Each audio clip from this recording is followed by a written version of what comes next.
My name is Kayla Daniels. That's my Twitter handle.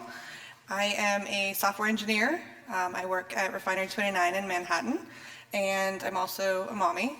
It's pretty important. If you follow me on Twitter, I'm either usually talking about software or my kids. So what to expect from this? We're going to talk about community, equality, and diversity. We'll cover what the problem is, why does it matter, and what you can do. So diving right in, what is the problem that the Code Manifesto talks about? This is a quote from me from Laricon US in 2014. And yes, it is completely legitimate to quote yourself in your slides. The industry that I work in is not the industry that I want to work in. It's not to say that I don't love my job and I don't love what I do. I absolutely do love those things. But there is a lot of things that are currently wrong with our industry. In a nutshell, we're grossly lacking in diversity. Minority members in our community are often filtered out and vastly underrepresented. I'll give a small caveat to this. A lot of this talk is going to talk about gender diversity. I have a pretty large amount of experience in that. I've been a woman for all my life. There's a lot of other different kinds of diversity that are grossly lacking as well. I'll touch on that a little bit, but I probably don't give it as much coverage as it needs, just because I don't have a lot of personal experience with that. So it's not to say that those kinds of diversity aren't just as important. This just happens to be my personal experience. So the problem that as I see it, is twofold. We have a pipeline problem, and we also have a culture problem. So the pipeline problem has to do with not much diversity coming in. The diversity that does come in, we have a severe culture problem, and so they get filtered out. With the pipeline, this is a somewhat old stat. It's from 2010, 2011. I couldn't find any more recent stats, but we're looking at 12% of CS bachelor's degrees going to women in the US. 12%. These are stats, and I'm going to go through them a little bit quickly, but these are from major tech companies. You're all familiar with them. And the trend that you see here from Twitter, Facebook, Google, Yahoo, and Apple, all the stats vary a little bit. Apple, I think, is the best as far as gender diversity. But if you look at all of these graphs, we are looking at vastly male, vastly white demographics. That's what makes up the majority of our industry. Twitter, we're looking at 10% in tech. Facebook boasts a whopping 16%. Google's at 18%. Yahoo comes in at 15%, and then Apple at 22%.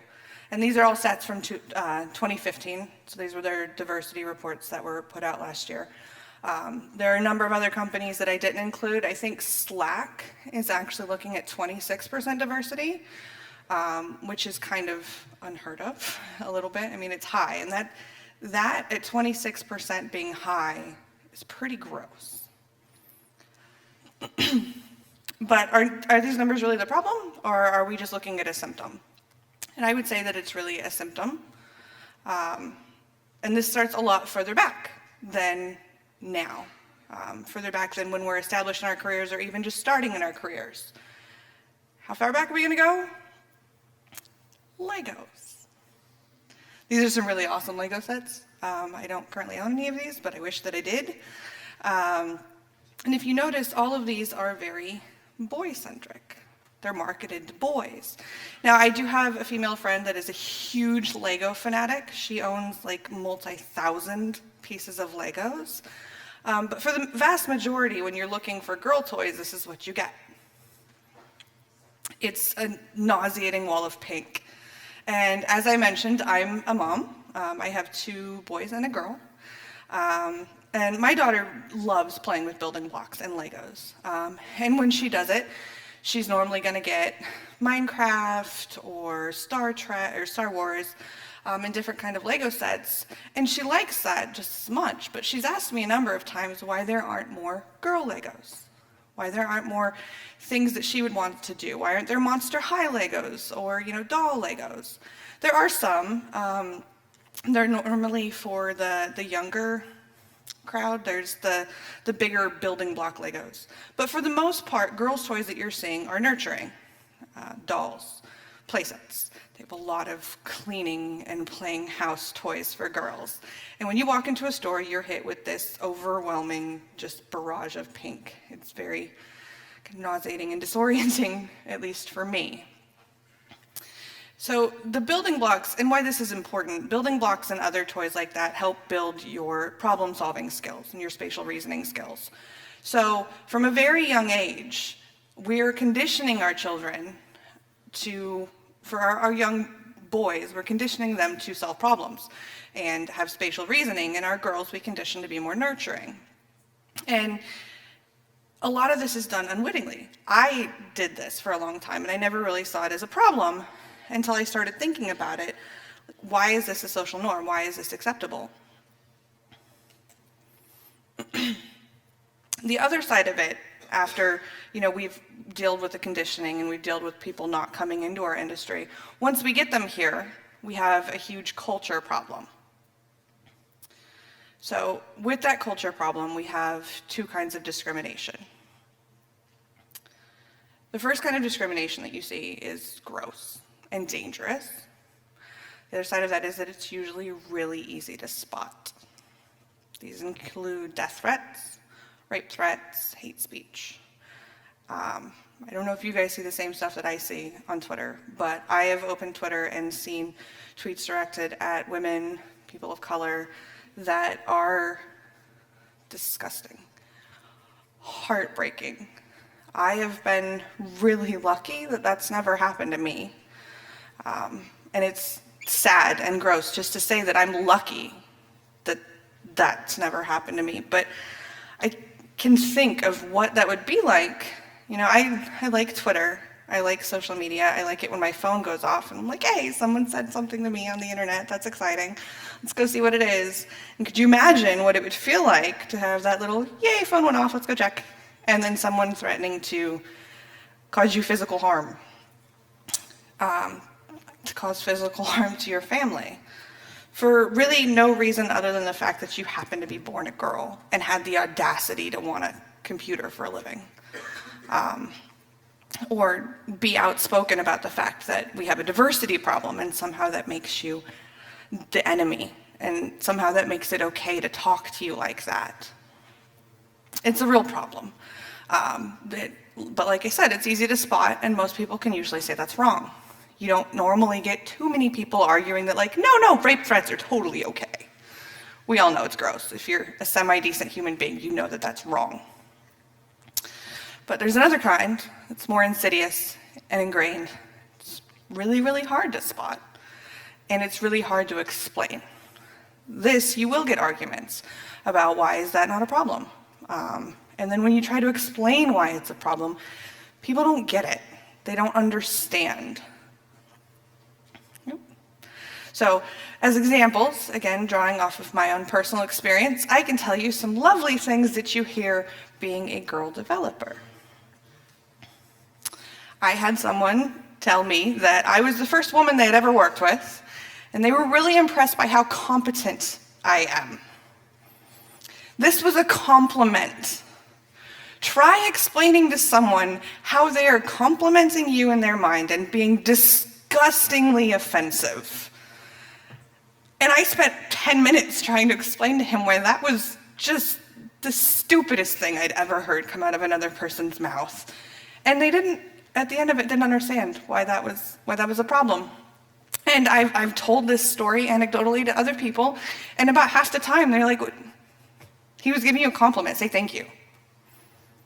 No, on behalf of myself and on behalf of every other woman that works in our industry or anywhere, I will not say thank you to someone telling me that they're surprised at my competence. You're a pretty good coder for a girl. Again, this is a compliment. It absolutely is not. If you were ever going to talk to a woman or anyone and you feel the need to qualify for a girl, for a woman, for a chick, don't. I am, not to sound conceited, I am a pretty good coder for a coder. I'm a really good developer for a developer. And everything that I've earned in my career and everything that I've done, I did as a developer who happens to be a woman. But I guarantee you the fact that I'm a woman plays absolutely no consequence in my career.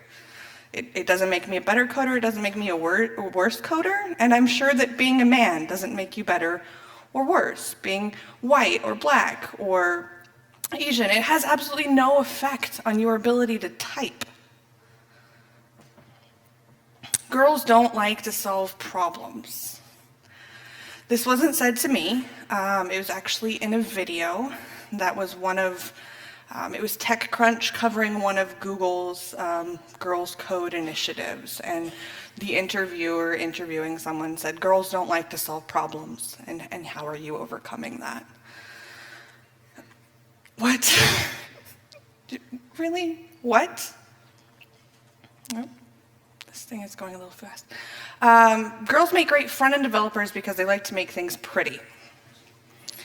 A couple very wrong things about this.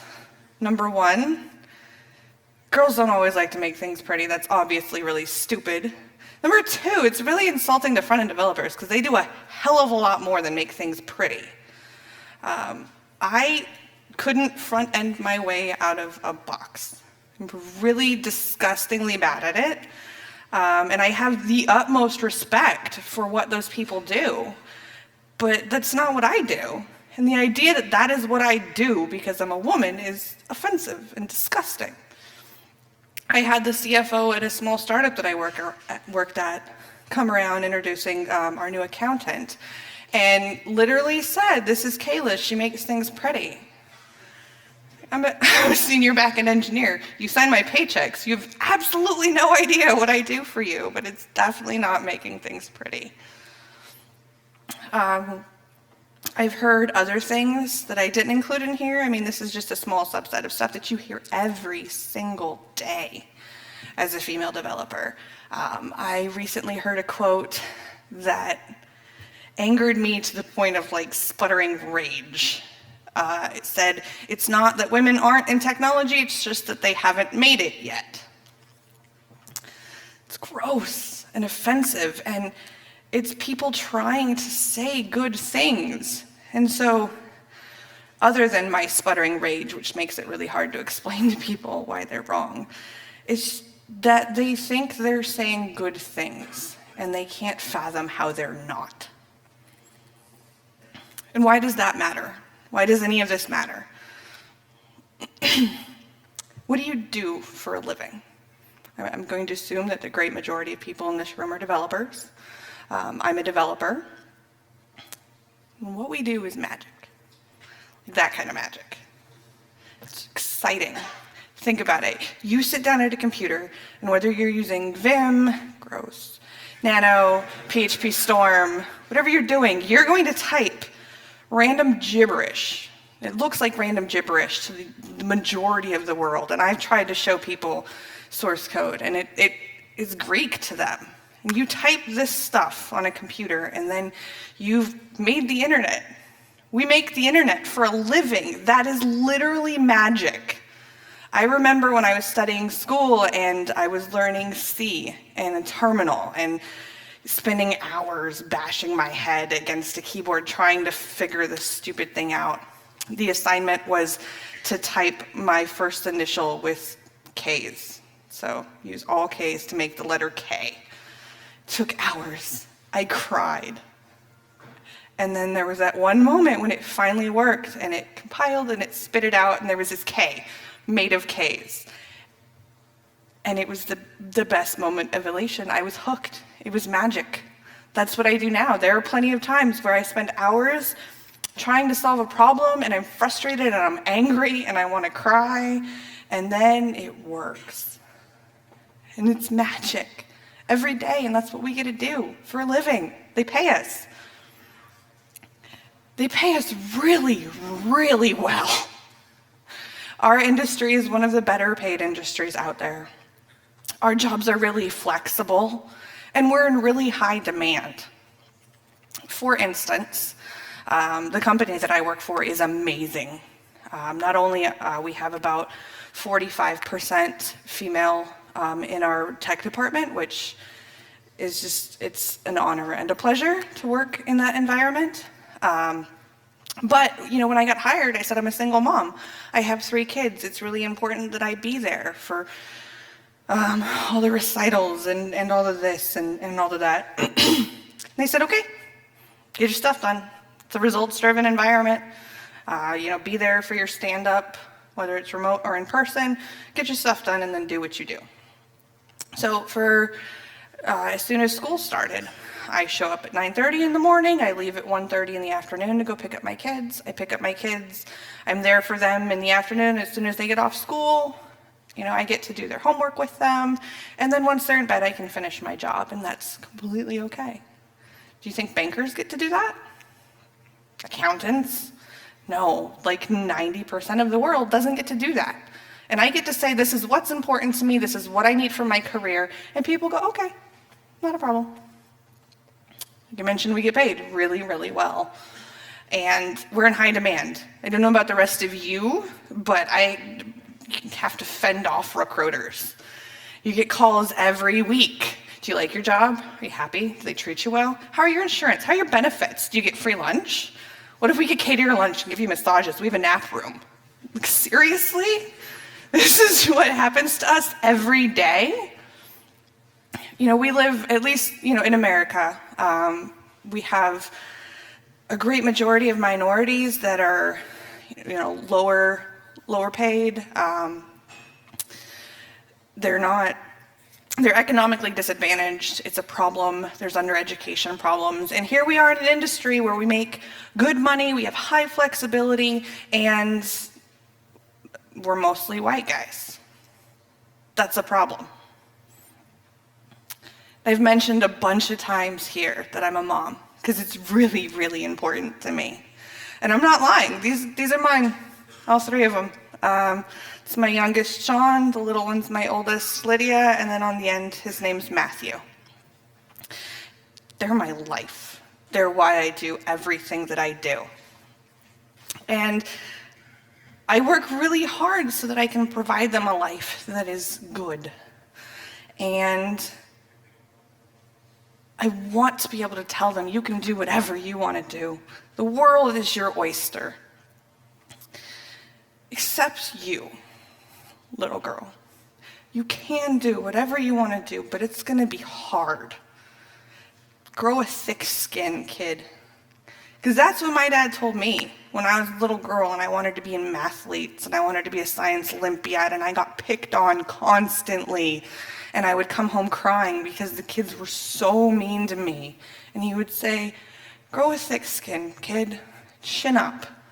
Keep going. And it was hard. And it was scary. And it sucked. And I did it because I loved it and I wanted to do it. But I wouldn't blame anyone who didn't put up with that. It's so much easier just to not do that. I don't want to look at my little girl and tell her, you can do it if you really, really love it, but it's going to be hard every single day. And you're going to have to fight, and you're going to have to be determined, and you're going to have to not listen to them every day. That sucks. I refuse to tell my daughter that. For any of you that have children, I'm sure that you don't want to tell your little girls that. My daughter and I, she's almost 10 now, she'll be 10 in a few weeks. We work on Python together. She has a little Kano computer. Yeah, I know, it's Python, but that's what it happens to have on it. And so, we go through little exercises. We do little domain modeling things. She's got a whiteboard she loves, and we'll draw out, relationships, and she understands, everything is an object. It's so much fun. I want her to be able to do that unopposed and unimpeded. And right now, she doesn't get to. She wouldn't get to. It would be hard for her every day, like it's hard for a lot of us most days. Like I said, she's 10. So essentially, this industry has roughly 8 years to get their crap together. Because in 8 years, when my little girl turns 18 and wants to go to college or get a job, she will be welcomed into this industry if she wants to be with open arms, and nobody better give her or any other little girls the kind of treatment that myself and other women have had to go through. It's the bottom line. I am invested in this personally. We need to get better. Why else does it matter? Invisible minorities. It's pretty easy to see that I'm a woman. Can kind of look at me, fairly woman-ish. It's pretty easy to see if somebody's black or Asian or not white. Those are fairly visible minorities. But there are invisible minorities that you don't see, you wouldn't see unless someone told you. I suffer from bipolar disorder and depression. I started an organization of sorts called Hack the Stigma, and I talk about these things a lot. It's not easy to talk about, but I talk about it so that people know that it's a thing and that it's okay to talk about it. Sometimes this is easier than others. Sometimes it's really, really, really hard. I spent some time in a psychiatric facility. I think the end of 2014, I was there for 10 days after an attempt to not be alive anymore. It sucks. You don't know how hard it is or could be for me to stand up here, or maybe for me to get up on a random Wednesday and get out of bed. You don't know how hard it could be for someone to just be sitting at work or sitting on the other end of the internet, other end of a Stack Overflow question, or the other end of Twitter. You don't know how hard it was for them to wake up this morning or just to keep trying. And you don't know if that horrible, disgusting, or even well-intentioned, disgusting thing you said to them is the 9,000th horrible, disgusting, or well-intentioned, disgusting thing that they've heard. You should be cognizant of that. You don't want to be, another nail in the coffin or another straw on a camel's back. You don't want to be that one. Also, we have imposter syndrome, which gets a pretty good amount of talk in our industry. I'm sure most of you know what it is. It's the feeling that you're faking it. Any success you have is due to luck. You don't really know what you're doing. I'm sure most of us feel like this at some point in time.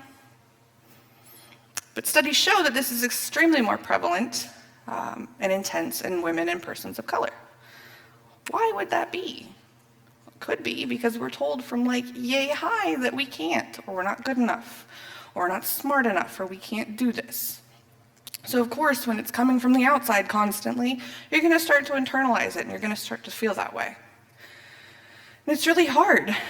For myself, I've been a single mom pretty much most of my career. I worked really hard. I'm fairly successful, and there's still days where I'm like, I have no idea what I'm doing. I've got all of these people fooled, doing really well at that, but someday they're going to wake up and all of this is just going to fall away because I don't deserve it. I didn't earn it. I just lucked my way into this. We have something that I like to call the worth it scale. So when we start out, you graduate from college or you get your first job, and you have this scale. I think all of us have this scale. Pros and cons of being in this industry. First, the pros are really great. We get the magic, the yay. We're super passionate, we love our jobs, we're going to get up every day and do it. We're actually one of the only industries I can think of that you work an 8-hour day and then you go home and you do it again for fun. This is great. Love it. I'm going to do it for fun and for free. Learning, constantly learning. This changes all the time. This is one of the things that I love most about our industry, is that it never gets stale, never gets old. In fact, if you're not constantly learning, you're gonna fall behind. You just have to constantly be getting better, and that's amazing. You don't get bored. You could not possibly get bored doing what we do. And you're solving problems constantly. It's fantastic. So you start out and you've got your pros way up here and everything's exciting and wonderful. And then people start to disrespect you. And it gets tiring. Then you're being harassed. Then you start to doubt yourself. And eventually, you get this. Women are leaving our industry at nearly 2 times the rate of men.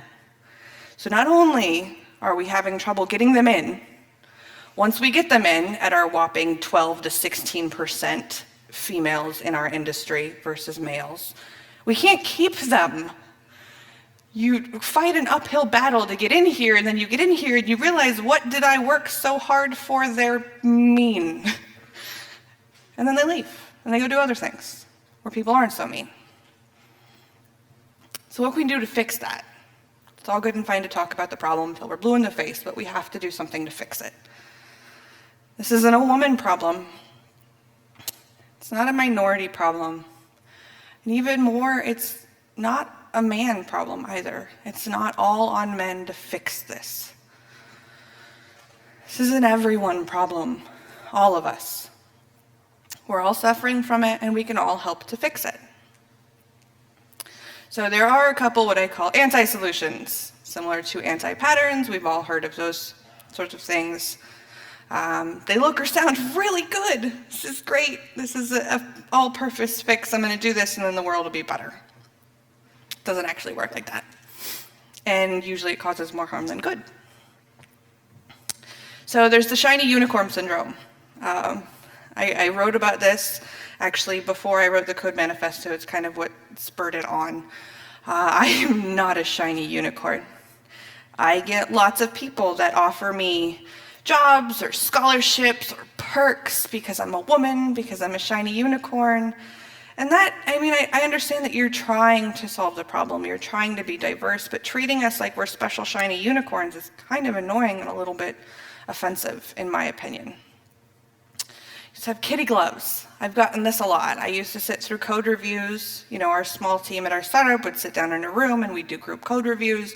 And the senior back-end male developer would put his stuff up there, and the manager would, this is awful, and this is bad, and what were you thinking, and are you, That's not the best way to do a code review. It's kind of wrong anyway. But I would put my stuff up there, and he'd go, well, I see that you tried. I understand where you're trying to go with this. No, my code was just as crap as the other guy's crap. Just tell me that it's crap. Don't go easy on me. Be gentle. You don't want to make her cry. Girlifying programming. This you see a lot, and it's a personal pet peeve of mine. Google goes out there and says, we're going to do this, get young girls into programming, we'll teach them how to make bracelets. What? Excuse me? And that's great. I understand you're trying to appeal to what they want to do, but girls want to solve problems. Normal problems, just like boys want to solve problems, all the same problems. You don't need to teach them how to make bracelets. Teach them how to solve problems. Get them to go to the same kind of hackathons that you teach little boys. There's no difference. Quotas. Quotas are bad. You're terrible. Don't do it. You can have a goal to increase diversity at your company, and you can make a concerted effort to do that. Don't say, we need 30% women. So we're going to hire 30% women, whether they're qualified or not, we're going to get 30% in there. Speaking quotas, I would not ever accept a speaking position or stand on a stage in front of people knowing that they were filling a quota. I can't be the girl quota. I don't think any woman out there would fill that quota. Because a good majority of the time, people already think that I don't deserve to be up here. I've gotten that a number of times. I don't want to reinforce that by being up here to fill a vagina quota. It's offensive. You don't need to be a minority to empower us, which is, kind of good since a great majority of our industry happens to be white guys. You guys can be there just as much and have a voice just as much to help empower minorities. You can do that through advocacy, empowerment, encouragement. There's a fine line between being an advocate, being encouraging, and being condescending. So you need to make sure that you're not being condescending, not doing the kitty gloves, not doing the shiny unicorn thing. But essentially, the best way to do it is kind of revolutionary. You're going to talk to minorities like they're people. Take genuine interest in them like they're people. In fact, you have to treat them absolutely no different than if you were talking to a white guy. Just be nice. That's really a huge step. Now, the Code Manifesto. This is something that I wrote in the middle of 2014. And it was trying to address these problems, trying to kind of codify a way to maybe make them better. And it is specifically written to be values and not actions. I had actually, the first version of this that I wrote was do and do not, do this, don't do that. And I showed a friend of mine, and he said, you know, it's a lot easier to get people to maybe accept values and incorporate them into their lives than telling them what to do and not to do. I thought that was really smart, so I rewrote it. It's values, not actions. There are 8 values. It actually started out as 6, and then there's been community contributions because it is open source. It's on GitHub. You can make pull requests. 2 major things, respect and giving back. These are things that I think are really, really important for our industry and will help solve part of these problems. So number 1, discrimination limits us. I've talked a lot about that in this. It's pretty obvious. If you're immediately disqualifying half or more of the population, it's nothing short of insane. Boundaries are really, really important.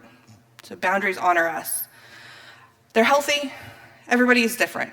What bothers me doesn't necessarily bother another person. What bothers you might not be on my radar as being a problem. So it's important to remember that everyone's boundaries are different. And if someone brings it to your attention that you're stepping over their boundaries, you should pay attention to that. We are our biggest assets. So a great many of you I know in this room contribute to open source. Thank you.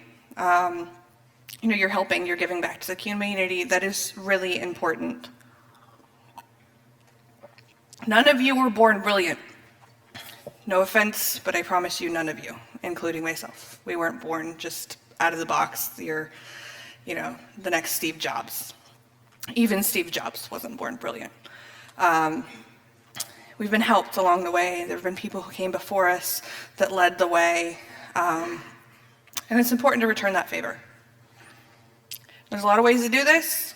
Write a blog, Stack Overflow, do a screencast. You know, Google Hangouts straight to YouTube makes that really simple. You can stand up here, like a great many people are going to do over the next 2 days, and you can give a talk and share what you know. You can write or contribute to open source. GitHub makes that really easy. It's pretty nice. We are also resources for the future. So not only should we be helping each other, we have to remember that the people who come after us are going to look up to us. So be really cognizant of that. You guys are role models. Believe it or not, people are going to come after you and look up to you. People probably already do look up to you. So we should be worthy of that. And we should make ourselves resources to those who are going to come later. Respect defines us. Pretty simple. It's kind of silly that these sorts of things need to be said. The golden rule, make all of your conversations from a point of respectfulness. One thing I like to do when having conversations is ask myself, is this true? Is it necessary? Is it constructive? There are plenty of things that we can say that are just flat out not true.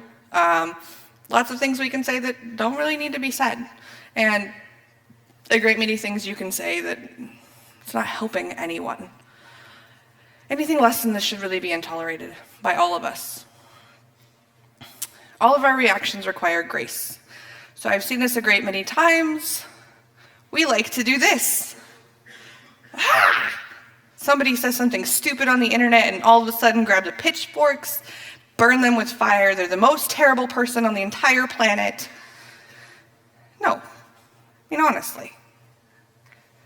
Things are really, you know, people say really stupid things. Sometimes they're well-intentioned, sometimes they're really legitimately jerks. Regardless, treating them with respect, being constructive, means not directly turning it up to 11 and just freaking the hell out right away. Opinions are opinions. Your opinion is not fact. Your opinion is your opinion. Let's be aware of that. This was actually one of the first, because as I said, it started with 6. This was the first contribution from the community. It came from a gentleman on Twitter. His name's Artisan Goose. So he wanted to add this. This is a quote from him on why he submitted it, because it encourages an environment where people understand that every person is different in more ways than one. So we should understand that opinions, again, are not fact and should be respected. The newest one is to err is human, and that kind of goes hand in hand with the don't turn it up to 11. Everyone's going to make mistakes. Sometimes they're just mistakes. We all need to be able to make mistakes. And this is really important. If you fear that you're going to say something stupid and the world is just going to explode, then you're not going to say stupid things. And we all need to be able to say stupid things because that's how we learn. And you can say stupid things respectfully and say, you know what, I'm ignorant in this area and I don't really know what's going on or why this is a problem. Can you help me understand this? But if we're scared to say those kinds of things, then no one is ever going to learn. And hatred really very rarely inspires growth. If you go immediately from someone made a mistake to you're the stupidest, most horrible person on the planet, no one's going to say, oh, okay, well, I should become better from that. Very rarely will people say that. Usually if somebody tells you you are the literal worst, your immediate response is going to be, well, screw you. Forget it. Just stop. You're not going to grow. You're not going to consider. Generally, that's not a good way to get people to change their minds or their outlooks. It's a good way to make them angry. Supporting this isn't enough. You can go to codemanifesto.com and you can pledge support for this. There's a list of people on the website who have done so. That's not enough. It's really cheap and easy to do. Go type your Twitter handle in, click submit. You support the Code Manifesto. I really appreciate that, and thank you for anyone who has signed, but that's not enough. Live it. Remember it. Keep it top of mind. I do this, which is, kind of easy because I wrote it. But when I'm having interactions online or in person, I try to think about these things. Like I keep it in front and center in my mind as much as possible. Other things you can do. Stand up every single time. When you see somebody being questionably intelligent, whether it's good intentioned or not, say something about it. And this can be simple things. I mean, when you see the overt aggression, you can say that that's not acceptable. When you see the kind of just well-intentioned stupidity, you can say like, hey, that's not good. That's not cool. I personally get really annoyed when people say man up at work. Some people at work that say that all the time, and it really annoys me. And so every time I'm like, that's pretty sexist. Shouldn't say that. Don't do that. It's annoying. Stand up every time. Make your voice heard. Let people know that that's not okay. Don't just, sit there and let it go unanswered. Know your own bias. This is pretty important. When I started this, I thought I was completely unbiased and no problem. And then I started thinking about it. And I was at one point in a hiring position of sorts. I did a lot of interviewing for a company that I worked for. And I noticed that anytime an older gentleman walked in, I would immediately think like, oh, he's probably like PHP 4, doesn't know new stuff. Clearly, this is going to be, close, open, close. This is done. And I realized that that is no better than me walking into an interview and people saying like, clearly she doesn't know what the hell she's doing. And so I had to face that and really own the fact that I wasn't as, open-minded, as inclusive as I should be. And then I worked really hard to get over that and change, the way I thought about things. And it wasn't true, just like it wouldn't have been true for the people who think that of me. Own your privilege. This was really hard for me too. I grew up in a trailer park. I clawed my way up from, being super poor as a kid to having a really successful career and being able to support my kids by myself. It's really hard for me to think that I am privileged. Like, nobody gave me anything. I worked for all this. This is mine. It's not true. I may be a girl. Things may have been really hard, but, I'm a white girl. Life has been easier for me just because of that. And it's hard to own that. I heard an analogy. If you think of everyone, for instance, sitting in this room, I'm going to put a trash can up here. I'm going to give you all pieces of paper. I'm going to ask you to throw it in the trash can. everyone in the front row is going to think that's difficult. And you will not realize that it's more difficult for the people behind you because you can't see them. So it's easy to think that your struggle is the only struggle. It's the hardest struggle. When really, in fact, there's rows of people behind you that it's even harder for. So own the fact that you have privilege, that there are people behind you, and that there are things that we can do to help them. Things like this are the first step to that. None of this is a solution. If we had a solution, we wouldn't be here. But these, in my opinion, are steps that we can take to make it better, to get this industry ready for my little girl and for all little girls that are going to come later, for all minorities, to make it easier to be here and to make it more welcoming for anyone who wants to join. And thank you. I would really like feedback. There's my joined in. You can go and leave comments. Please do. It's how we all get better. It's how I get better. CodeManifesto.com. You can go and support it and read it. We have amazing community-supported translations because I'm not multilingual. I speak English poorly. But there are, I think, close to a dozen different translations for anyone who speaks other languages. If you speak a language that's not on there, please submit a translation. I'll happily merge that. You can follow the Code Manifesto online. And everybody have a great conference. Thank you.